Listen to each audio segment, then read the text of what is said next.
Have you heard about the new Indian government policy related to education? तकरीबन 34 years के बाद में अपना एजुकेशन सिस्टम में चेंजेस आने वाला है, एक रेवोल्यूशन आने वाला है। ओके, अब ये रेवोल्यूशन हमारे लिए अच्छा है बुरा है, चलिए देखते हैं कि इस पॉलिसी से हमें क्या बेनिफिट है। Hello everyone, this is Qasim Qureshi and in this video I will be enlisting certain merits of new Indian education policy। तो जैसा कि आप सब जानते हैं कि पहले जो सिस्टम था, अपना एजुकेशन सिस्टम था, वो 10+2 पैटर्न फॉलो किया जाता था।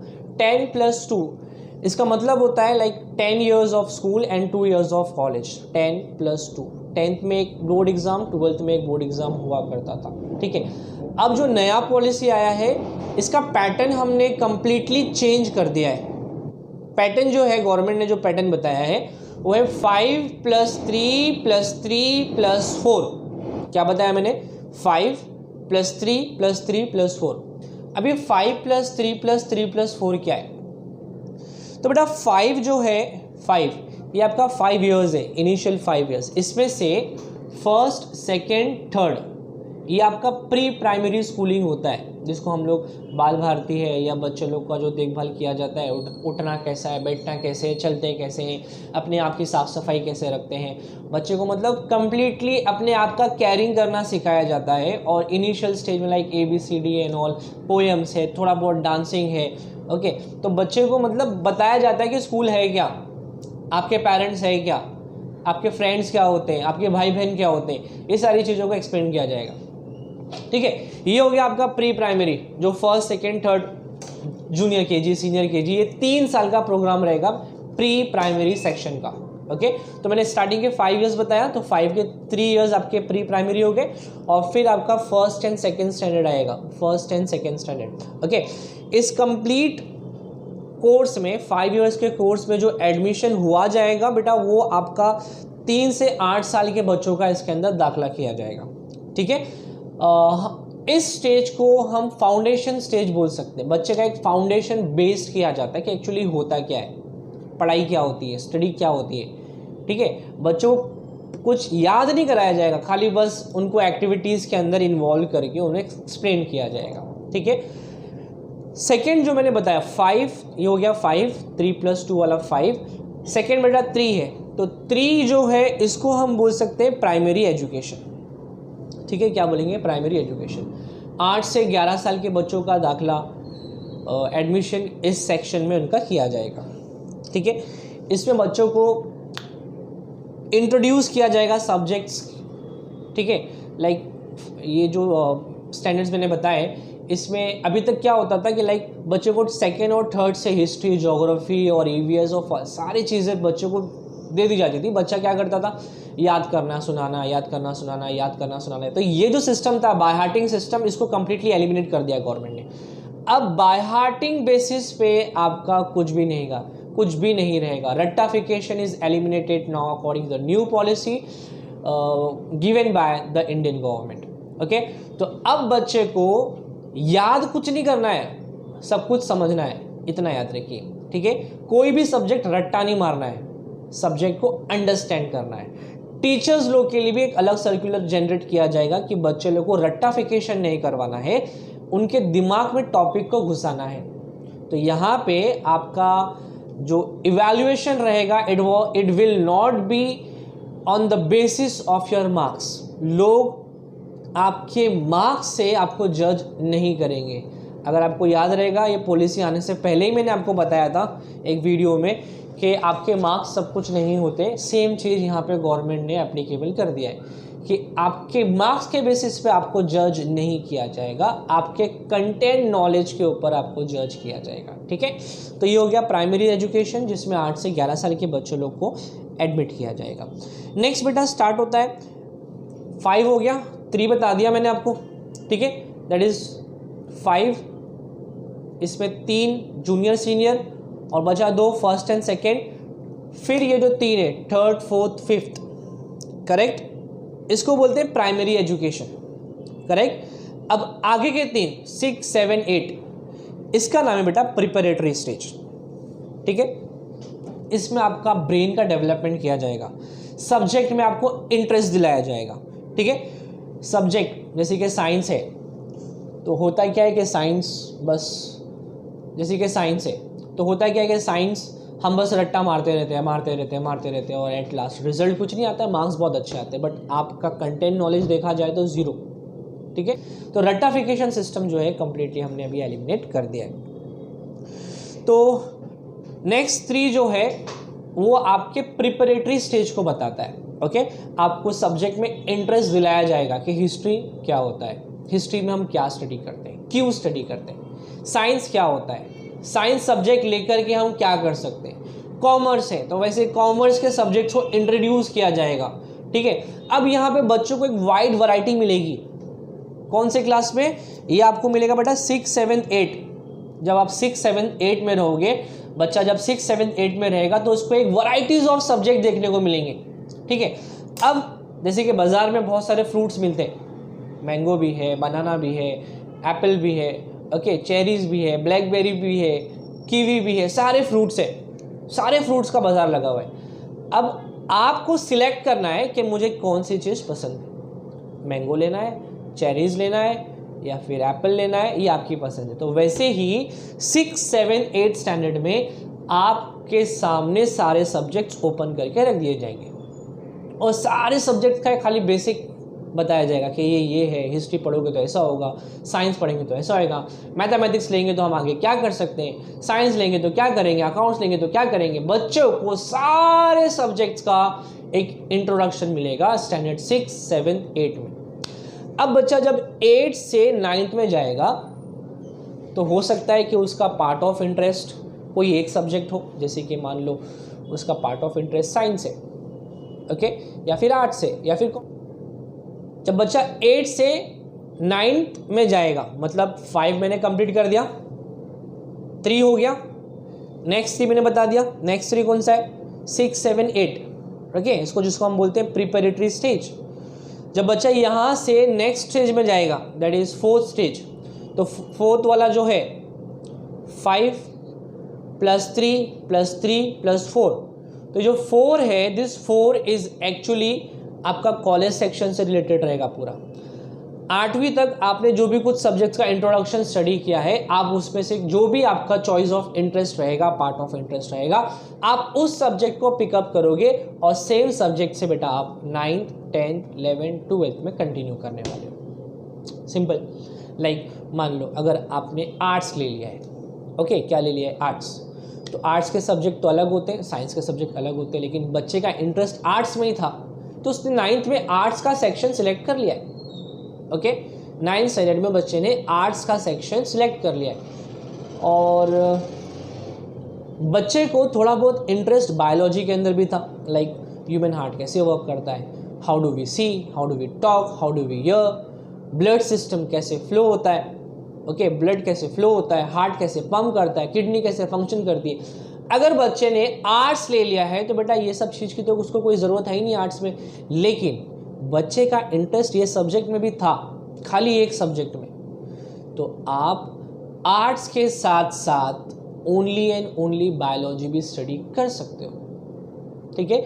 सिमिलरली हमारे इंडियन एजुकेशन में हम लोग ज़्यादातर म्यूज़िक्स को, पीटी को ज़्यादा इम्पोर्टेंस नहीं देते, ओके, बट अब ये जो नया सिस्टम है इसमें ये सारी चीज़ों को इक्वल इम्पोर्टेंस दिया जाएगा। बच्चा अगर आर्ट्स स्ट्रीम सिलेक्ट करता है तो आर्ट्स के साथ साथ म्यूज़िक सब्जेक्ट भी सिलेक्ट करके कंटिन्यू कर सकता है, ठीक है। तो एक तरीके से मतलब मुझे बहुत अफसोस हो रहा है कि हमारे टाइम पे ये ऐसा कोई सिस्टम नहीं था, ओके, बट अगर मैं आपके बारे में सोचूं तो बेटा बहुत खुशी हो रही है कि आने वाले जनरेशन में ये सारी चीज़ें मिलने वाली है, ओके, और इसका बेनिफिट कैसे उठाना है वो तो आपके ऊपर है। चलिए, तो ये सारी चीज़ें मैंने बता दी आपको, ओके। अब एग्ज़ाम्स कब होगा और कैसे कैसे होगा, तो बेटा एग्ज़ाम जो होगा वो 3, 5, 8 3rd स्टैंडर्ड में होगा, 5th में होगा, 8 में होगा, ठीक है। ये गवर्नमेंट की पॉलिसी के हिसाब से। अब इंटरनली क्या चेंजेस हो सकता है वो मुझे पता नहीं, क्योंकि अभी तक ये जो बिल है ये बिल पास नहीं हुआ है, जस्ट एक बिल के फॉर्म में इंट्रोड्यूस किया गया है कि ऐसे ऐसे सिस्टम रहने वाला है, ओके। अब 9th, 10th, 11th, 12th इसमें आप अपना सब्जेक्ट सिलेक्ट करोगे और इस सब्जेक्ट में मतलब जो भी कुछ आपका कोर्स ऑफ स्टडी रहेगा, इस पूरे कोर्स ऑफ स्टडी के अंदर टोटल साल में 2 एग्ज़ाम्स होने वाले सेमेस्टर वाइज। एक तरीके से बहुत अच्छा है सेमेस्टर वाइज एग्ज़ाम, क्योंकि 10th में क्या होता था, हम पूरे साल पढ़ते थे और पूरा पोर्शन साथ में आता था, करेक्ट, बराबर ना। स्टार्टिंग चैप्टर नंबर 1 से लेकर चैप्टर नंबर 20 साइंस में ये पूरे चैप्टर्स साथ में आते थे एग्ज़ाम में। अब ऐसा नहीं है, अब क्या होगा, 6 महीने में एग्ज़ाम्स होंगे सेमेस्टर वाइज। तो सेमेस्टर 1 में हाफ पोर्शन रहेगा, सेमेस्टर 2 में हाफ पोर्शन रहेगा, मतलब 2 बार बोर्ड एग्ज़ाम होने वाला है, ठीक है, 2 बार आपके एग्ज़ाम्स कंडक्ट होने वाले, सेम 1 सेम 2। वैसे ही 9th के बाद 10th में 2 बार एग्ज़ाम होगा, वैसे 11th में 2 बार एग्ज़ाम होगा, 12th में 2 बार एग्ज़ाम होगा सेमेस्टर वाइज। ये सिस्टम मेरे साथ में था when I was at Wilson college during my MSc। Okay, तो MSc में ये सिस्टम मुझे था, मेरे साथ वाले बैचेस में उसके बाद भी था। तो हम बेटा ये वाला पैटर्न, जो सेमेस्टर वाला पैटर्न, ये तो हमने फॉलो किया है और बहुत अच्छा पैटर्न है, क्योंकि सिलेबस हाफ हो जाती है। ओके, वैसे भी जो बच्चे हैं, जब एग्ज़ाम्स बहुत नज़दीक आ जाता है तो हम पढ़ना स्टार्ट करते हैं, बराबर ना। एटलीस्ट मैं अपने बारे में बता रहा हूँ कि जब कभी एग्ज़ाम आता था, then we use to start studying, रात दिन एक करके फिर स्टार्ट कर देते थे पढ़ाई करना एग्ज़ाम्स का प्रिपरेशन करने के लिए। तो अब ये सिस्टम भी ख़त्म हो जाएगा। क्यों? क्योंकि अब सेमेस्टर वाइज है, तो सेमेस्टर वाइज हम लोग सेमेस्टर का प्रिपरेशन करेंगे, तो आधा प्रिपरेशन इधर आधा प्रिपरेशन उधर। तो अगर एग्ज़ाम की हम 10 दिन पहले पढ़ना स्टार्ट करते हैं या 4 दिन पढ़ना पहले स्टार्ट करते हैं, तो 10 दिन अगर मैंने एग्जाम्पल लिया तो 10 और 10 20 दिन हम स्टडी कर लेते हैं। ओके, जस्ट जोकिंग, बट हाँ एक्चुअली होता है, हमारे साथ सबके साथ में ऐसे ही हुआ है, ठीक है। अब ये जो एग्ज़ाम रहेगा सेमेस्टर वाइज, इसमें सब्जेक्टिव और ऑब्जेक्टिव दोनों भी चीज़ें पूछी जाएंगी। सब्जेक्टिव का मतलब लाइक सब्जेक्ट से रिलेटेड रहेगा बेटा, इसमें कुछ भी आपको रट्टा नहीं मारना है, ठीक है, स्टार्टिंग से लेके लास्ट तक 5+3+3+4 कहीं भी आपको कुछ भी रट्टा नहीं मारना है। सारी चीज़ें आपके अंडरस्टैंडिंग बेस्ड पे रहने वाला है। जो भी कुछ आपने समझा है, टीचर ने सिखाया है, आपको जो कुछ समझ में आया है, उसकी नॉलेज के बेसिस पे ही आपका ये रहने वाला है, ठीक है। मतलब आपको कुछ भी सब्जेक्ट जबरदस्ती नहीं पढ़ना है। We are developing interest in you and you have to select that which subject you want। Okay, ज़बरदस्ती कुछ भी आपको नहीं पढ़ाया जाएगा। और एक बहुत इंपॉर्टेंट बात यह है कि लाइक साइंस है, ओके, साइंस है, तो साइंस हम इंग्लिश में पढ़ाते हैं, बराबर, बट ये जो नया एजुकेशन सिस्टम है, ये आपको कहता है कि अगर आपको इंग्लिश में स्टडी नहीं करना है मत करो, आपकी मदर लैंग्वेज में, मदर टंग में अगर आपको स्टडी करना है, आप मदर टंग में स्टडी कर सकते हो। मेरे वीडियोस जितने ही मैंने बनाए स्टार्टिंग से अब तक, more than 100 videos are there available on YouTube. इन सारी वीडियो में मैंने कभी भी प्योरली इंग्लिश में मैंने कोई भी चीज़ एक्सप्लेन नहीं की है, क्योंकि मुझे पता है टेक्स्ट बुक में तो ऑलरेडी इंग्लिश में लिखा है। अगर मैं भी इंग्लिश में समझा दूँ तो टेक्स्ट बुक का और मेरा डिफरेंस क्या रहेगा। सो मैं जो लैंग्वेज यूज़ करता हूँ हमेशा कॉम्बिनेशन होता है। मैं कंप्लीटली प्योरली हिंदी में भी एक्सप्लेन नहीं करता हूँ और कंप्लीट प्योर इंग्लिश में भी एक्सप्लेन नहीं करता हूँ। I can speak fluent English, but then too I know that to whom I am addressing, what they are expecting, why they are on YouTube to see the videos. So considering their criteria, I am presenting myself. Okay, और यही वजह है कि मुझे आप लोगों का बहुत प्यार मिला, और यही सिस्टम गवर्नमेंट ने भी अपना लिया है कि बच्चे को अगर इंग्लिश नहीं जम रहा है बट उसको साइंस पढ़ना है, तो क्या इंग्लिश ज़रूरी है? तो ज़रूरी नहीं है, आप आपकी मातृभाषा में भी साइंस को स्टडी कर सकते हो। ओके, चाहे आप इंग्लिश मीडियम से बिलोंग करो या वर्नाकुलर मीडियम से बिलोंग करो। ये पॉलिसी भी इंट्रोड्यूस करने वाले हैं कि बच्चों को आप जबरन इंग्लिश में ही पढ़ाओ, इंग्लिश में ही उसको पूछो, इंग्लिश में ही आप उसको इवैल्यूएट करो। ये सिस्टम एलिमिनेट हो गया। बच्चों को 6th स्टैंडर्ड से, सबसे इम्पॉर्टेंट, 6th स्टैंडर्ड से उनको इंटर्नशिप दे दी जाएगी। लाइक बच्चे को अगर पढ़ाई के साथ साथ कुछ कोर्स करना है। अभी तक क्या होता था कि लाइक देखो मुझे जितने ही बच्चे आते हैं सर मेरा 12th कंप्लीट हो गया, क्या मैं ग्रेजुएशन के लिए जाऊँ? तो मेरा सबसे पहला सवाल क्या होता है, चल तूने ग्रेजुएशन पास कर लिया, 15 तेरा हो गया, ठीक है, अब ग्रेजुएशन कर लिया, अब बता मुझे तू क्या करेगा? तो बच्चा वो टाइम पे सोचता है कि मुझे अब क्या करना है। उसके बाद में फिर वो या तो सॉफ्टवेयर इंजीनियर के लिए फिर मतलब सॉफ्टवेयरिंग कैसे किया जाता है, सिस्टम इंस्टॉलिंग कैसे किया जाता है, या फिर हार्डवेयर सिस्टम, फिर वो लर्न करना स्टार्ट करता है। तो बेटा 15वीं तक आपने पढ़ाई की, जब आपको यही करना था तो 12 से भी आप कर सकते थे, ग्रेजुएशन तो बाद में भी कर सकते थे, ठीक है। तो मैं उनको सजेशन हमेशा ये देता था कि 10th हो गया, 12th हो गया, अब ग्रेजुएशन के साथ साथ कुछ आप ऐसा लर्न कर लो, कुछ ऐसी चीज़ को आप अपना लो कि 15 होते होते आपका एक सेटअप होना चाहिए, ठीक है। जॉब नहीं करना है, आपका खुद का एक सेटअप होना चाहिए। आप एक दुकान खोल लो, शॉप खोल लो, ओके। उस शॉप के अंदर लाइक आप मोबाइल के एक एक्सपर्ट बन जाओ, कैसे रिपेयरिंग करना है, स्क्रीन चेंज कैसे करना है, मतलब एक हुनर आपके अंदर आ जाएगा, करेक्ट। ये होना बहुत ज़रूरी है, क्योंकि होता है क्या, हम ग्रेजुएशन के बाद सोचते हैं अब करना क्या है, जॉब कहाँ मिलेगी, कौन हमें लेगा, ओके। तो वो टाइम पे क्यों सोचना है, आप 12 से ही उसको स्टार्ट कर दो। यही चीज़ गवर्नमेंट ने आप 6 स्टैंडर्ड से इंट्रोड्यूस कर दिया।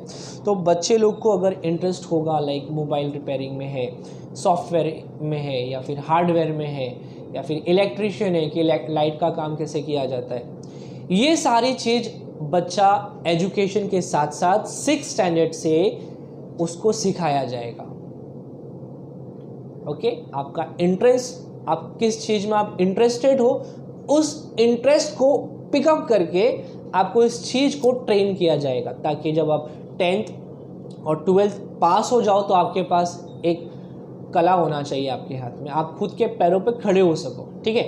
पहले क्या होता था, लाइक 1 साल पढ़ा, 3 साल का कोर्स है, 11, 13, 14, 15 FY SY TY, ठीक है। 3 साल पढ़ने के बाद ही आपको सर्टिफिकेट दिया जाता था that you are a graduate student. मान लो अगर आपने फर्स्ट ईयर पढ़ा, ठीक है, फर्स्ट ईयर पढ़ के आपने ड्रॉप आउट कर दिया कि मुझे आगे स्टडी नहीं करना है क्योंकि मेरा घर का कंडीशन ऐसा है, तो अभी तक का जो सिस्टम था वो आपको फर्स्ट ईयर का रिजल्ट नहीं देता है कि आप 3 साल का करोगे तो ही आपको मिलेगा, अदरवाइज आपको रिजल्ट ही नहीं मिलने वाला है। बट अभी का जो न्यू एजुकेशन पॉलिसी है ये कहता है कि अगर बच्चे ने 1 साल भी स्टडी किया है, 3 साल का कोर्स था, 1 साल भी स्टडी किया है, तो उसको 1 साल तक का सर्टिफिकेट प्रोवाइड करके उसको रिलीज़ कर दो। तो यहाँ पे आपका ईयर भी वेस्ट नहीं होने वाला है, ठीक है। तो मेरे ख्याल से जहाँ तक मैं इस चीज़ के बारे में सोच रहा हूँ, मुझे तो बेटा ये सिस्टम बहुत अच्छा लगा, एजुकेशन का सिस्टम।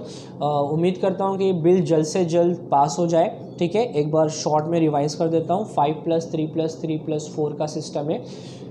5 इयर्स आपके प्री प्राइमरी और फर्स्ट एंड सेकेंड स्टैंडर्ड है, ठीक है।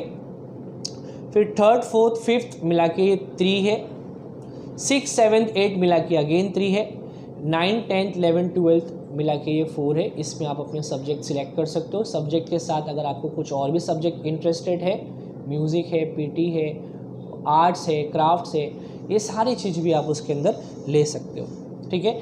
इंटरेस्ट बेस्ड लर्निंग होने वाला है, ज़बरदस्ती आपको मार मार के याद नहीं कराया जाएगा। आपको लोग आपके मार्क्स से जज नहीं करेंगे, आपके टैलेंट से आपको जज करेंगे, ओके। और जो कंप्लीट आपका रिजल्ट बनने वाला है 9, 10, 11, 12 का मिला के एक कंप्लीट रिजल्ट बनेगा।